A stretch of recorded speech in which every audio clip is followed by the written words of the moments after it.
নমস্কার, শিবশক্তি অ্যাস্ট্রো চ্যানেলে সকলকে স্বাগত জানাই। আশা করি সকলে আপনারা ভালো আছেন, ভালো থাকুন, সুস্থ থাকুন। আজকের ভিডিওর মূল আলোচনার বিষয় হচ্ছে বৃষ রাশির জাতক জাতিকাদের আগামী জুন মাসটা কেমন যাবে সেই নিয়েই আজকের ভিডিওতে পুঙ্খানুপুঙ্খ আলোচনা করব। সেই সঙ্গে থাকছে নাক্ষত্রিক বিশ্লেষণ এবং সেই সঙ্গে প্রতিকার। অবশ্যই আপনারা ভিডিওটিকে শেষ পর্যন্ত দেখতে থাকুন। বৃষ রাশি এবং লগ্নের ওপরে অবস্থান করছেন দেবগুরু বৃহস্পতি এবং সেই সঙ্গে দশম স্থানে অবস্থান করছেন শনিদেব, একাদশ স্থানে অবস্থান করছেন রাহুদেব। সুতরাং বলাই যায় যে এই সময়ে অর্থের কিছুটা ব্যয়, সেই সঙ্গে যাদের ন্যাডাল চার্টে রাহুদেব ভালো অবস্থায় আছেন এদের ক্ষেত্রে কিছুটা ফটকা আয় সেইটাও আমরা লক্ষ্য করব এই মুহূর্তে। সেই সঙ্গে কিছুটা স্ট্রেস যেটা কিনা হ্রাস পাবে অনেকটা। সেই সঙ্গে আমরা বলতে পারি যে সন্তানের দিক থেকে যে চাপটা ছিল সেই চাপটা অনেকাংশে কমবে। বিবাহের যোগাযোগ এই সময় হওয়ার একটা সম্ভাবনা সেটাও কিন্তু আছে। 15ই জুন তারিখে রবিকে দেখব আপনাদের মূলত দ্বিতীয় স্থানে গোচর করতে, যার ফলে লোন নিয়ে যারা বাড়ি করতে চাইছেন এদের ক্ষেত্রে ভীষণ শুভ, ভীষণ শুভ। শুক্রদেব মূলত 12 তারিখে আমরা দেখব গোচর করবেন মিথুনে, এবং যেখানে রবিদেব এবং সেই সঙ্গে শুক্রদেবের একটা জুতি যেটা কিনা তৈরি হচ্ছে। সুতরাং বলাই যায় শুক্রদেব হচ্ছেন আপনাদের রাশি এবং লগ্নের অধিপতি এবং একই সঙ্গে ষষ্ঠ স্থানের অধিপতি। ষষ্ঠ স্থান যেহেতু ঋণ, সেই সঙ্গে রবিদেব হচ্ছেন আপনাদের মূলত 4th হাউসের অধিপতি। সুতরাং লোন নিয়ে যারা বাড়ি করবেন ভাবছেন এদের ক্ষেত্রে ভীষণ শুভ। যাই হোক, দেখতে থাকুন আপনারা ভিডিওটা এবং সেই সঙ্গে অবশ্যই আপনারা সাবস্ক্রাইব করে নেবেন।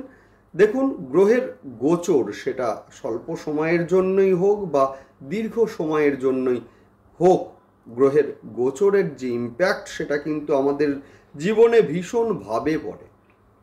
যে কোনো সিদ্ধান্ত নেওয়ার পূর্বে গ্রহের গোচর বিশ্লেষণ সেটা কিন্তু ভীষণ ভীষণ দরকার। গ্রহের গোচর বিশ্লেষণ করে যদি সিদ্ধান্তগুলোকে নেওয়া যায় তাহলে কিন্তু সিদ্ধান্তে আমাদের ভুল হওয়ার যে সম্ভাবনা সেটা কিন্তু অনেকাংশে হ্রাস পায়।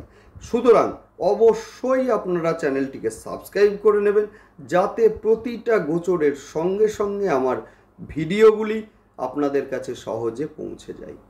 যাই হোক, শুরু করছি মূল আলোচনা। বৃষ রাশি একদিকে যেমন স্থির এবং সেই সঙ্গে পৃথ্বী রাশি, শুক্রদেবের রাশি হওয়ার কারণে পার্থিব সুখের দিকে একটা ন্যাক যেটা কিন্তু স্বভাবতই এদের আছে এবং সেই সঙ্গে বৃষ রাশি সাপেক্ষে শুক্রদেব রাশির যেমন অধিপতি একই দিকে তেমনি ষষ্ঠ স্থানের অধিপতি। ফলে জীবনে উন্নতি হলেও সেটা কিছুটা বাধার মধ্য দিয়ে, কিছুটা ঝড়ঝাপটার মধ্য দিয়ে উন্নতি সেইটাই কিন্তু লক্ষ্য করা যায়। যেহেতু দ্বিতীয় স্থানের অধিপতি বুধ এবং মিথুনের বুধ কিন্তু ইম্যাচিওর, অর্থাৎ বুধ যদি শুভ অবস্থায় না থাকে তো মূলত আর্থিক দিক থেকে বেশ কিছুটা উত্থান পতন সেইটাও কিন্তু জীবনে লক্ষ্য করা যায়। যেহেতু একাদশ স্থানের অধিপতি বৃহস্পতি সেই কারণে জীবনে অর্থ আসে ঠিকই, যেহেতু দ্বিতীয় স্থানের অধিপতি বুধ এবং সেই বুধ যদি নিচস্থ বা শত্রু গৃহে অবস্থান করে সেক্ষেত্রে আমরা দেখতে পারি যে সেই আগত অর্থ বা সেই সঞ্চিত অর্থ বেরিয়ে যাওয়ার একটা টেন্ডেন্সি সেটাও কিন্তু লক্ষ্য করা যায়। যাই হোক, জুন মাস 2024 আপনাদের রাশির ওপরে অবস্থান করছেন দেবগুরু বৃহস্পতি। কিছুটা মানসিক দিক দিয়ে রিলিফ দেওয়ার চেষ্টা করবেন বৃহস্পতি দেব, এটা ঠিকই, কিন্তু একাদশে রাহুর অবস্থান যার ফলে যার ফলে অর্থনৈতিক দিক থেকে কিছুটা উত্থান পতন সেইটাও কিন্তু জুন মাসে আমরা লক্ষ্য করব। সেই সঙ্গে শেয়ার বাজারের সঙ্গে যারা যুক্ত আছেন এদের ক্ষেত্রে বলবো যে যারা শেয়ার বাজারে স্বল্প সময়ের জন্য বিনিয়োগের মধ্যে আছেন এদের ক্ষেত্রে বলবো অবশ্যই আপনারা ভালো করে যাচাই করে ইনভেস্ট করুন, না হলে কিন্তু লস হওয়ার সম্ভাবনা আছে। যারা দীর্ঘমেয়াদী অর্থ ইনভেস্ট করছেন শেয়ার বাজারে এদের ক্ষেত্রে যথেষ্ট শুভ। কিছুটা আর্থিক চাপ সেইটা থাকলেও 12ই জুন তারিখে শুক্রদেবের মিথুনে গোচর এবং সেই সঙ্গে 14ই জুন তারিখে বুধের মিথুনে গোচর, সেইটা কিন্তু যথেষ্ট ভালো হতে চলেছে। 15 তারিখে রবি প্রবেশ করবেন মিথুনে, যার ফলে কিনা ষষ্ঠপতির সঙ্গে চতুর্থপতি এবং সেই সঙ্গে দ্বিতীয় স্থানের যে সংযোগ সেইটা কিন্তু স্থাপিত হতে চলেছে, যার ফলে ঋণ নিয়ে যারা বাড়ি করবেন ভাবছেন, চেষ্টা করছিলেন অনেক দিন থেকেই, বাধাপ্রাপ্ত হচ্ছিল, সেইটা কিন্তু এবার অবশ্যই সাকসেস হবে। বাড়ি হোক অথবা ফ্ল্যাট হোক, অবশ্যই আপনাদের নিজের গৃহ, নিজের ফ্ল্যাট সেইটা কিন্তু হতে চলেছে এই গোচরে। সেই সঙ্গে বলবো কিছুটা গ্যাসের সমস্যা, লিভারের সমস্যা, ইউরোলজিক্যাল সমস্যায় ভুগলেও খুব একটা দুশ্চিন্তার কারণ নেই। দেবগুরু বৃহস্পতি যেমন আপনাদের অষ্টম স্থানের অধিপতি, একইভাবে কিন্তু একাদশ স্থানের অধিপতিও বটে।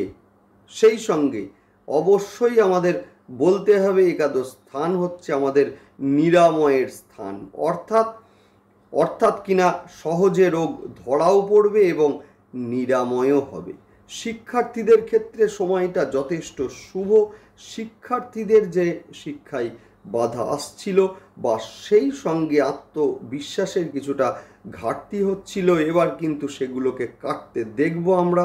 সন্তান নিয়ে যারা দুশ্চিন্তায় ছিলেন এদের ক্ষেত্রেও এই সময় যথেষ্ট ভালো, সন্তানের ভালো রেজাল্ট বা সেই সঙ্গে ভালো কোনো ইনস্টিটিউশনে ভর্তি সেইটাও কিন্তু যথেষ্ট স্বস্তি দেবে আপনাদের। সেই সঙ্গে বলতেই পারি যে যাদের মিসক্যারেজ হয়ে গিয়েছে অলরেডি এদের ক্ষেত্রে দ্বিতীয় সন্তানের জায়গাটা বর্তমানে যথেষ্ট শুভ হতে চলেছে, কারণ দ্বিতীয় সন্তান বিচার করা হয় আমাদের সপ্তম স্থান থেকে। যেহেতু সপ্তম স্থান আপনাদের বৃশ্চিকের ঘর এবং সেইখানে বৃহস্পতি দেবের দৃষ্টি, অবশ্যই শুভ যোগ এই সময়ে হচ্ছে। সেই সঙ্গে বলবো কর্মক্ষেত্রে কিছুটা চাপ সেটা থাকবে, তবে কর্মক্ষেত্র থেকে কিছুটা দূরে ট্রান্সফার বা কিছুটা শত্রুতা সেটাও কিন্তু এই সময়ে লক্ষ্য করা যাবে। ব্যবসার ক্ষেত্রে কিছুটা চাপ এই সময়ে থাকবে, তবে হঠাৎ করে ব্যবসা পরিবর্তন করার পূর্বে কোনো স্থানীয় অ্যাস্ট্রোলজার বন্ধুকে দিয়ে ভালো করে যাচাই করে তারপর ব্যবসার নেচার পরিবর্তন আপনারা করতে পারেন। যাই হোক, এই সময়ে লোহা জাতীয় ব্যবসা, ভারী শিল্প, কনস্ট্রাকশনের কাজ, ভারী পরিবহনযোগ্য গাড়ির ব্যবসা, মেডিসিন বা মেডিকেল রিলেটেড ব্যবসা, সেই সঙ্গে বিউটি পার্লার অথবা কসমেটিক্স, রেডিমেড পোশাক অথবা খাদ্যদ্রব্য ইত্যাদির ব্যবসার মধ্যে যারা আছেন এদের ক্ষেত্রে আয় এই সময়ে অবশ্যই বাড়তে দেখব আমরা। তবে মূলত এই সময়ে ব্যবসায়ী কিছুটা বলবো প্রতারিত হওয়ার একটা সম্ভাবনা সেটা কিন্তু রয়েছে। ধার দিয়ে টাকা ফেরত না পাওয়ার মতো ঘটনা সেইটাও কিন্তু এই সময়ে লক্ষ্য করা যাবে। প্রেমের ক্ষেত্রে যথেষ্ট ভালো যাবে সময়টা, সেই সঙ্গে বলতে পারি বিবাহ ফাইনাল হওয়ার একটা সম্ভাবনা সেটাও কিন্তু মূলত এই সময়ে লক্ষ্য করা যাচ্ছে। নেক্সট আলোচনা করব নাক্ষত্রিক বিশ্লেষণ। মূলত কৃত্তিকা নক্ষত্রের জাতক জাতিকাদের বলবো যারা লোন নিয়ে বাড়ি করবেন ভাবছেন এদের ক্ষেত্রে সময়টা যথেষ্ট শুভ। মায়ের শারীরিক অবস্থার কিছুটা অবনতি এই সময়ে হতে পারে। নেক্সট আলোচনা করব রোহিণী নক্ষত্রের জাতক জাতিকাদের ক্ষেত্রে যোগাযোগ এই সময়ে বাড়বে, তবে ব্যয় বৃদ্ধির একটা সম্ভাবনা আছে। আয় এবং ব্যয়ের মধ্যে একটা ব্যালেন্স সেটা কিন্তু তৈরি করুন। নেক্সট আলোচনা করব মৃগশীর্ষা নক্ষত্রের জাতক জাতিকাদের ক্ষেত্রে এই সময় কিন্তু বিবাহ ফাইনাল হওয়ার একটা সম্ভাবনা আছে। সেই সঙ্গে কর্মক্ষেত্র থেকে কিছুটা দূরে ট্রান্সফার এবং সেই সঙ্গে কর্মের চাপ সেটাও কিন্তু লক্ষণীয়। সেই সঙ্গে আমরা বলতেই পারি যে মূলত কোমরে হাঁটুতে চোট লাগার একটা সম্ভাবনা সেটাও কিন্তু এই সময়ে লক্ষ্য করা যাচ্ছে। নেক্সট আলোচনা করব প্রতিকার, সেটা হচ্ছে নবগ্রহ স্তোত্র। অবশ্যই আপনারা অন্তত দিনে একবার হলেও পাঠ করুন। সেই সঙ্গে বলবো যে 5মুখী এবং 6মুখী রুদ্রাক্ষ, বড় সাইজের অরিজিনাল রুদ্রাক্ষ শোধন করে নিয়ম মতো বিধিসম্মতভাবে শোধন করে আপনারা নিন। ভীষণ ভালো রেজাল্ট আপনারা 100% পাবেন, 100% পাবেন। সেই সঙ্গে বলবো যে বাড়ির মূলত দক্ষিণ পূর্ব দিককে পরিষ্কার অবশ্যই আপনারা রাখুন এবং সেই সঙ্গে সেখানে বিভিন্ন ফুল গাছ লাগিয়ে দিন। দুর্দান্ত রেজাল্ট অবশ্যই আপনারা পাবেন। সেই সঙ্গে বলবো যেহেতু একাদশ স্থানে রাহুদেব অবস্থান করছেন, সেই জন্য অবশ্যই আপনারা অন্তত চন্দনের, বিশেষ করে শ্বেত চন্দনের ব্যবহার অবশ্যই আপনারা বৃদ্ধি করুন। বিশেষ করে ফোঁটা হিসাবে গলায় অথবা কপালে আপনারা দিন।